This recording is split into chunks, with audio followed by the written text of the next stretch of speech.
Hey everyone, your designers are here. I'm Anita at Cedar Hill Farmhouse. And I'm Yvonne at Stone Gable. And I'm Kelly at My Soulful Home.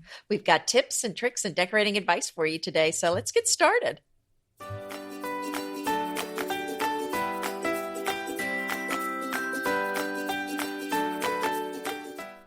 Today is episode 206, Dining Room Tables, Setting You Straight. We have lots of info. The show notes for today's episode can be found at decoratingtipsandtricks.com/206. Yes, I'm so excited. We have lots of info about your dining table, suggestions, measurements, practical advice, and all of that rolled into the next half hour or so. Mm-hmm. And do you know, I wish I would have had this information buying not only my dining room table, but my breakfast room table as well. Because I'm thinking, oh, that makes sense. Oh, that makes sense. The more, of course, I've gained a lot of knowledge since I've bought those, but also just in researching for this episode, I'm thinking, wow, there's a lot of moving parts to a stationary dining room table. Well, and there's a lot more options than there used to be. I mean, it used to be maybe you had 3 or 4 styles, and now the sky's the limit. Like the one that you have in your house that has a concrete tabletop. I mean, that just wasn't even an option long ago, Right. So. And a trestle bottom that's very interesting, absolutely. And the thing about dining room tables is it really is the most important place you're probably ever going to sit, because think about what goes on around a dining room table. There's the family meals, there's conversation, there's connection with people in your family, there's visiting friends and relatives. And that's a really, really important aspect of your life, even if it only happens once in a while where everybody's sitting down at the same place. So it's important to have not only a table that's beautiful, but one that functions well in your room. And oftentimes, in our busy lives and with people downsizing and whatnot, your dining room table may play lots of roles. It might be the place where homework is done. It might be the place where you take out your sewing machine and all of that. So lots of important things go on right on top of that dining room table. And more important things other than eating, like you said, but just think if you use, like I'm going to think about my breakfast room table. Well, we sit there 3 times a day. Mm-hmm. If not more. When we sit, if we have company, we lounge and sit for a long time. So, it's a very important piece of furniture to think about when you're thinking about what would look best as far as how it functions.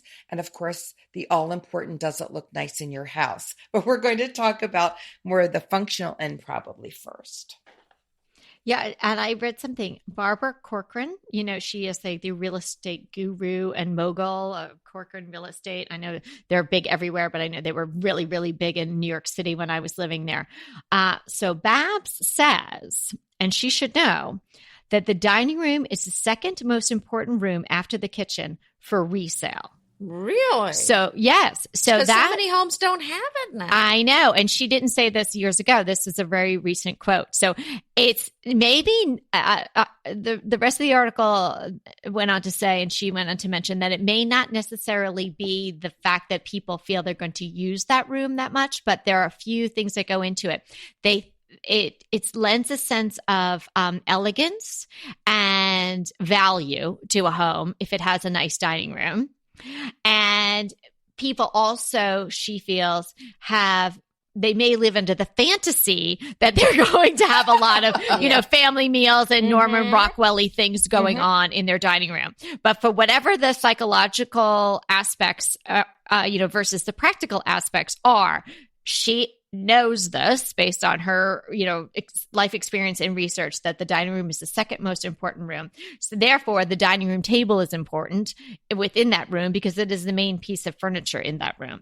But we don't want you thinking about resale today. We want you to be thinking about actually using your dining room and your dining room table to the best of your ability and the ability of that particular piece in your room.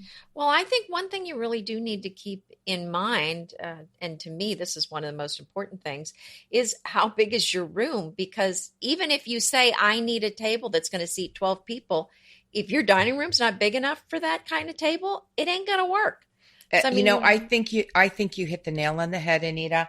I think that's so important because nothing's worse. And we used to have a larger and our dining rooms are pretty good size, and it's open on one side, and we had this beautiful big table, and it had 3 huge leaves. Now we could fit 18 people around that table. Wow. But literally we couldn't pull out the head chairs because they would be totally pushed up against the wall. Well, my old table, the same thing. It was 6 feet by 4 feet, and each leaf was 2 feet wide. So it had 3 leaves. So I'll do the math for you. It extended to 12 feet. I think we got 20 people around that table at one point. Wow. But we don't have that table anymore. Now we have a much smaller table. But to be honest with you, it looks so much better in my dining room. So definitely. The smaller one. The smaller one. Yeah. Absolutely. Because even though it's the same length, this one's narrower. It's not 4 feet wide, which is really a pretty big size for a dining room. This one's smaller. So, well, yeah. And I think that you have to be so careful because if it depends on, you have to think of 2 things: the size and shape. Let's put it that way: the size and shape of a room opposed to the table that you're looking at. Because some rooms do much better with certain sizes and shapes than others. And just give you an example: a round table looks the best in a square room. Like if you would put a round table in a rectangular room and sit it in the center, it does not look as good. Yeah. And here's another good one. An oval table. Now you want to size it properly, and we're going to be talking about that. In a rectangular room looks really good as well. And so does a rectangular table in a rectangular room. And I have an oval table, and well, I'll get into my table in a little bit when we start talking about that. But in my room is rectangular, and I had a rectangle table that I was fully intending on using. And let me tell you, the oval looks so much better. Yes. Here's a couple of measurements just to keep in mind. No matter what your size table, it should be 24 inches between the table and the wall. And if you are intending it to walk behind the table and the chairs, if you have to make a passageway behind it, it should be 30 inches. So the table then should be, 38 inches between the table and the wall to allow walking to go on behind it. And when someone's sitting at the table, you should allow for 24 inches or so for each place setting to avoid, somebody's elbow being in somebody else's salad.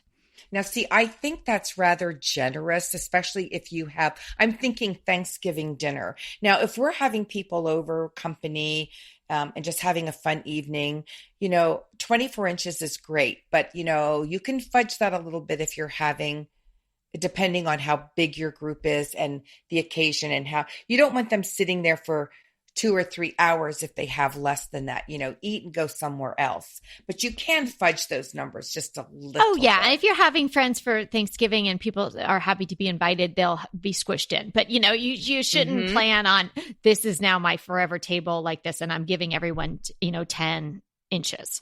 They need some space, because when you think about how you want to set a beautiful place setting too, all those beautiful placemats from the Decorating Tips and Tricks shop and all those things would be overlapping if you didn't give them enough space, Yeah, you're absolutely right about point. That. So, and then the maximum width of the table should be 48 inches, again, give or take a little bit. That's wide. Yeah, because if it's any wider than that, that's the maximum width. Right. If it's any wider than that, then conversation is a little strained and people can't pass things.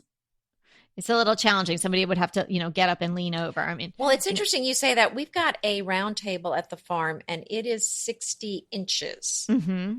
Which is great. It seats 6 people, and this round works for the space, but it's 60 inches. You cannot pass things really easily. So we actually keep one of those lazy Susans in the center, and it's a lifesaver. That's the only way we can get things all the way around. Yeah. Oh, that's smart. I grew up with one of those. It was like brown laminated. So I don't remember what it was. Better than that. And I remember always getting in trouble because you'd be sitting at the table waiting for dinner or whatever, and I would always want to be spinning the thing, and my mother would be like, "Stop spinning the thing! Like the A1 sauce is going to go flying off." And I want to throw this in as well. We're talking about, having good conversations and around in an oval table, because they have no head chairs, tend to be much better than a rectangular or even a square for as far as conversation goes. Because, well, I would think a square you would have no head tables, but in doing my research, I keep hearing this over and over again: rounds and oval, rounds and oval. And I have a round table now. It's not the standard size. I don't know that anymore. They were saying like 36 inches. Ours is 60 inches round. We have a very like large, mine then. That's a large size. It is, and we actually have 2 leaves in it that can make it an oval. But that's a tight space to put mine in, because we have 2 a square area that can drop down if you want them to. But we can get like 7 people around that. Now, again, we can't use the pretty placemats that we're going to be, we have in our shop, but we can. And actually, no, you can, because what we do is we fold them in half, and then it just is perfect for a plate, and that's how we use them. Oh, cute! So you fold them the long way. I fold them. I make them smaller by folding the long ends in half. Yeah. Or the long idea. Oh, there you go. Because our table's wood, and it's not water that is your worst enemy for a wood table. It's actually heat. Mm. Heat does and then more you damage. Can use. I've used round placemats a lot at our table as well. Because if you've got a round table, there is a problem sometimes with the rectangular placemats. Oh, gosh, I never even thought about that. Mm-hmm. Yeah, let's make a note of that. Make a note of that. Yeah. Yeah, absolutely. Well, I have an oval table. Well, I guess it could be a round table, but I have a couple of leaves in it that stay in there permanently.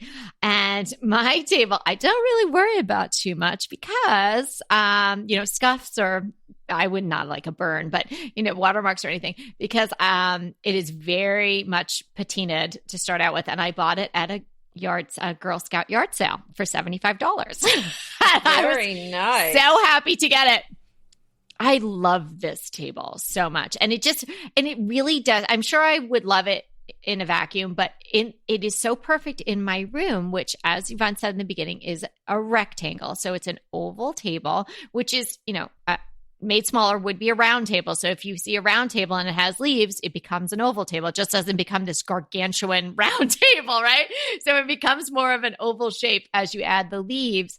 But my dining room is such a pass-through room. You come in the entry, and then there's that extra, sort of Victorian closing off the heat door that, it doesn't really necessarily get used, but the door is there.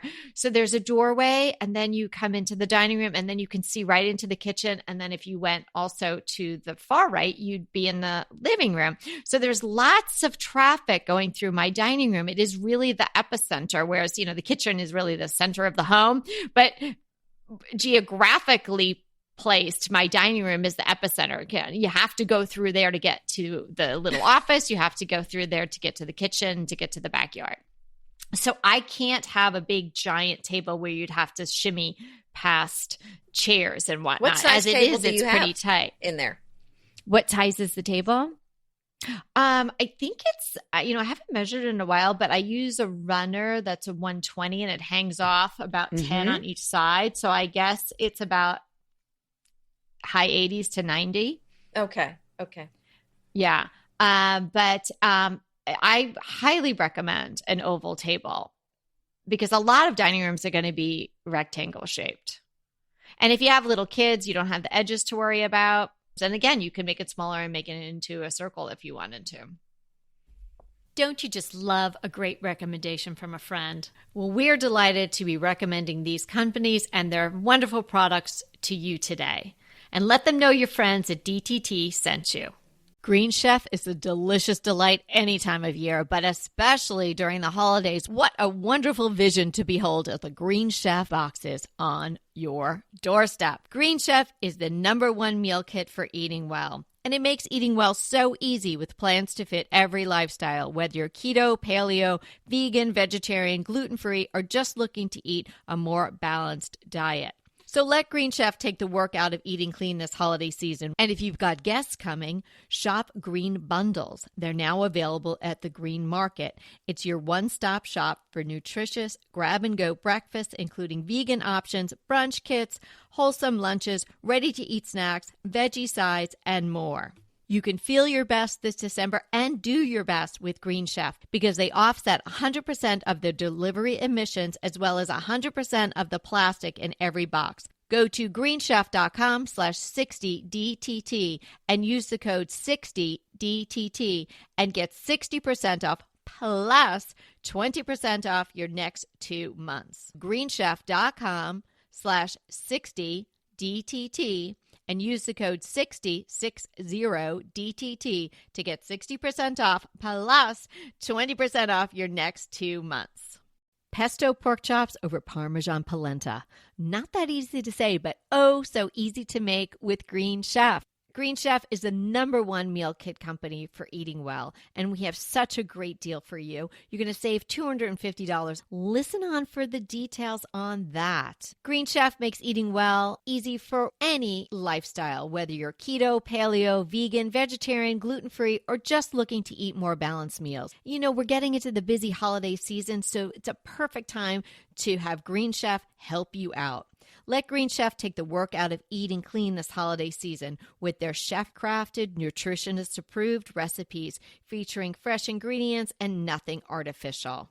And you know what? You don't have to lose track of your healthy eating habits during the holidays. Every Green Chef customer gets a free session with their registered dietitians who will walk you through how to make clean eating work for you. So sign up for your free session and start on the road towards better health today.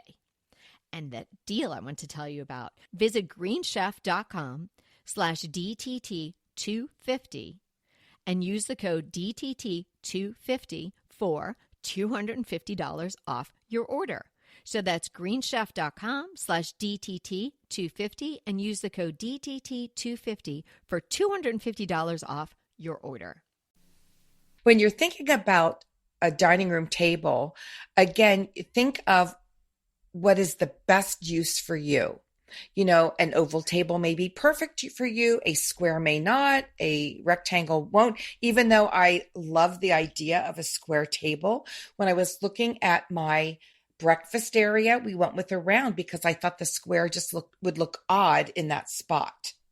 Do you see what I'm saying? What's nice about the circles or the squares is if you think about things that are in your home, there are a lot of linear, square, or rectangle shaped things. You know, a lot of furniture, unless you have like a poof or an ottoman, a lot of the furniture has that generalized rectangular square shape. Right. Frames, generally rectangle, square. You know, there's just a lot of the doorways, even if you take it to the things that are intrinsic to the home.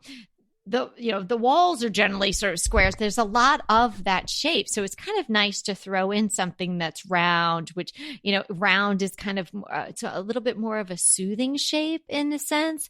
I would just learn this because I have a new client who's a family therapist, and she was very keen on us having a lot of round things. And I never really thought about that, but round is kind of the soothing. Knights of the Round Table. Yeah, there are no sharp edges, you know? So, you know, she had me looking for round mirrors, and then I found a round, you know, sort of spoolie, garden stoolie thing. And so she was very happy with the round shape. So that might be something that you throw in. And even though it's not, you know, obviously, you know, going to bring down any tension or anything like in your room, but it might just sort of, you know, soften it up a little bit. So that's another reason to consider something round. One other very practical thing is when you're purchasing a dining room table, try to avoid purchasing it right around the holidays. So, you know, you don't go shopping for a dining room table when everybody's thinking about Thanksgiving dinner. You know, buy it in sort of the off seasons, maybe the summer, maybe, you know, March or something like that. They say that there are, you know, the prices get jacked up for dining room tables right before Thanksgiving and Christmas. Oh, that's a wonderful point. I also wanted to talk about if you use like a square table or rectangular table, if you have a spare wall, a banquette, just adding that almost like sofa look to it, that you could do a beautiful banquette in a room is a wonderful way to go. So, be thinking maybe even outside of the box, how you're going to use what to sit on around it, and or you using a bench, but really think about that when you're thinking about thinking about a dining room table, what's going to go with it. And if I could, I would put a banquette in my breakfast room, but we have, it's all open on one side, and the other side, we have windows and a door. If we only had windows, it would be perfect. But I think that's such a cozy look as well, if you have a small area to put it in. I love a banquette. Those are so pretty. I kind of thought I was going to end up with one here, but that didn't work out. It was just too small of a space. Because it does take up a little more room than you think it does. Yeah. In my mind's eye, I was going to have that in the kitchen, but then, I could barely squeeze that hutch in there that I got in there, let alone a table and a banquette. And is this the one you had to saw apart a little bit? Yeah, that was that. I would just have to saw everyone's legs off for them to get into the banquette. And that didn't seem like that was a great idea.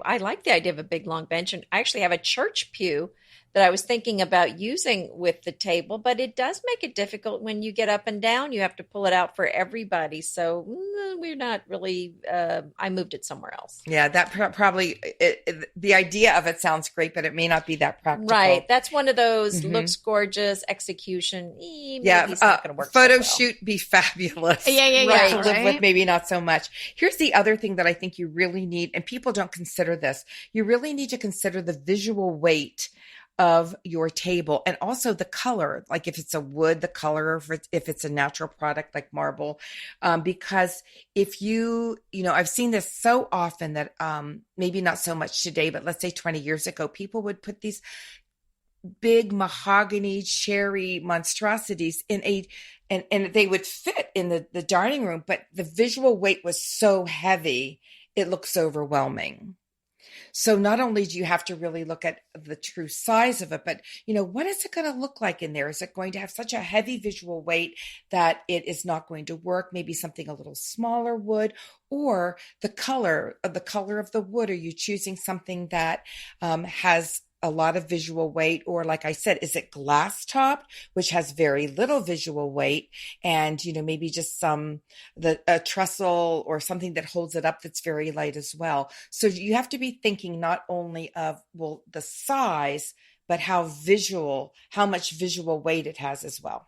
So what about the bottoms of dining room tables? Because that's a whole nother unexplored world down there. Well, now that's a good point, because now our dining room table does have the traditional legs on each corner. But if you have a lot of extra people scrunched around your table, that's not the best layout. I mean, you'd do better if you're going to have extra people. You'd probably do better with a pedestal or a trestle style table under there, so you put people all the way around the outside. Well, this is so interesting. We had our breakfast room table made out of 150-year-old reclaimed barn beams, that's so Lancaster County, but we opted for a pedestal because I thought, oh yeah, we can cram a lot of people around there. But they had to make it special because I also have 2 leaves and it's a pedestal. And that would make it, and we didn't want it to tip or to, if somebody was, and it's a heavy table with a big heavy pedestal that like maybe leaned on it, we wouldn't want it tipping. So you have to be very careful when you order things with the pedestal that they're reinforced if you have any leaves in it. And that I just found out from experience. And that was a process to have that done, actually. Oh, I bet. Yeah. But we can get a lot of people around there and we're not fighting for foot space. I do love a pedestal bottom because you can also push the chairs all the way in. That's right. Oh, yeah. Right. And that, because space is at a premium, as I described, my room is, really a room that's used for passing through a lot. I can't my chairs are not huge, but I can't get them all the way in. So they stand out maybe 4 or 5 inches, and I could really use that space. On the bottom, I have sort of there are 4 legs, and then there's a crossbar, which is really pretty on the bottom, but probably somewhat unnecessary. And if that Chop wasn't that thing off. I know, I probably Kelly. could. Well, that's a trestle table then. You know, that those things on the bottom are trestles. Is that what that's you would call that, a trestle table? Yeah. I looked up the definition because I know just in my mind what it is, and I could tell you what it is. And it says horizontal beams supporting the legs. You're so smart. You're so smart. You're so pretty. You're so nice. Well, you know, I could tell you, but it would take me 2 minutes to guffaw through it to tell you what it was. And I thought, no, let's just get a very easy definition of it. That is, yeah, I didn't even know I had that. So, yeah. So I would, you know, if I was going to choose that table, if it wasn't $75 at the Girl Scout yard sale, I would have chosen it or designed it myself with a true pedestal. Make it a little bit easier. And then you would have had to have it retrofitted because it could tip because it's an oval maybe table. That would be the issue too. That's why it's a trestle. That's why it's a trestle table. So that gives it the more support. That makes sense. Now I have in my in my dining room, I have a concrete top table that weighs a ton. And it is separate from it has a trestle bottom because the trestle bottom, I think, distributes the weight also more evenly than just like in the 4 corners. But it weighs a lot. So we just they came and plunked it down. I got, you know, where they white glove deliver it, where they, you know, put it wherever you want it and they take away everything. Just for that reason, I'm thinking, well, where we put it, it's going to stay. And that's why we needed that bottom. Now I do have a little problem. I have a tray ceiling. So it's like cut up into the ceiling. It's higher. And I have a little problem with that because I'm going to have it repainted. And that's going to, well, because it's sort of a soft yellow right now, and I left it because I do have some of those, a little bit of that. I think I just wanted the color of my wall color. And I don't know how they're going to move that table. Go ahead, clean out your closet, then head straight to Quince. I love every item Quince offers, from wardrobe to decor, and I can really recommend their Ultra Stretch Super Wide Leg Pant at $49.90. The price is unbeatable, and the look is so flattering. It keeps you in on top and flares out of the bottom. Everything feels right with Quince. The price, the quality, and the sustainability. Quince offers a range of luxury wardrobe and home goods at prices within reach. And like Quince's clothing, their home goods are priced 50 to 80% less than similar brands. Quince only works with factories that use safe, ethical, and responsible manufacturing practices, along with premium fabrics and finishes. Once you've cleaned out your closet and refreshed with Quince, you can also add something to your home decor. So give your wardrobe and your home the refresh it needs with Quince. Go to quince.com/DTT to get free shipping and 365-day returns on your next order. That's Quince, QUINCE.com/DTT for free shipping and 365-day returns. Quince.com/DTT. And let me know how you love those pants. Inevitably, with the new year come wellness goals. One very effective and easy-to-reach goal is to add Dose to your wellness regime. Dose is expertly formulated organic wellness shots that support your liver in one delicious drink. Formulated with ingredients clinically shown to support liver health: potent turmeric, milk thistle, and ginger. There's 0 sugar and 0 calories. Did you know that your liver performs over 500 special functions? Since I learned all that my liver is doing, I started with Dose to support all those vital functions. I take a shot of refreshing Dose 2 times per week to combat everyday toxins from food, meds, alcohol, and unhealthy air. Since starting with Dose about a month ago, I am definitely feeling an overall improvement in my health. So if you want to give Dose a shot and invest in your health like I have, Dose is offering DTT listeners 15% off your first order, plus an additional 15% off if you subscribe for a monthly delivery. That's 30% off your first order. So go to dosedaily.com dosdaily.co/DTT and use the code DTT. That's dosedaily.co/DTT and use the code DTT. Ooh. Yeah. I just don't think the painter can get on top of that at this point. You know what I'm saying? You have a dance party on top of it. Well, I'm just worrying about, will it go through to my basement? That's my problem. Oh, that's a good point. Yeah. Well, so it's a lovely table, but that, if I'm going to move it, I mean, it's going to take a village. We have a cement table that we made outside. I had found years ago at a yard sale, and I found this metal outdoor table and chairs. So I bought for like nothing, and it had no top. And for a while, I just used this piece of wood that I had found that it was kind of cool. It had this writing on it. But then, the wood, it just kind of disintegrated in the rain after a while. So we just recently had our guy who helps here, help do all the carpentry in the house, make a box and then did the cement top. And he's like, I think I should make it really thick. So it's 2.5 inches thick. Wow. And it is super, super heavy too. But we were able to move it, but it took a lot of people, Yvonne, around it. Now, where is this again? It's outside. Oh, yeah. I know exactly where it is. Okay. Oh, yeah. So but it's a great surface to work on. I love it. There are a lot of pros and cons to not going with like your traditional woods and things. But here, let's just go back and take one step back. If you're going to get a wood table, get a solid wood. Veneers may be way less expensive, but they're not going to last long. I want to remind you that we are available for design consults. We take on your design dilemmas, questions, renovations, any project you want to talk about, any room, any space. We are here for you. And we really do enjoy doing these. And I think we've helped people a lot. So if you want to sign up for a consult, head to the link in the show notes. It's decoratingtipsandtricks.com/consult. We hope to talk to you soon. We are here to inspire you like we are every day to create a beautiful home. Until next time.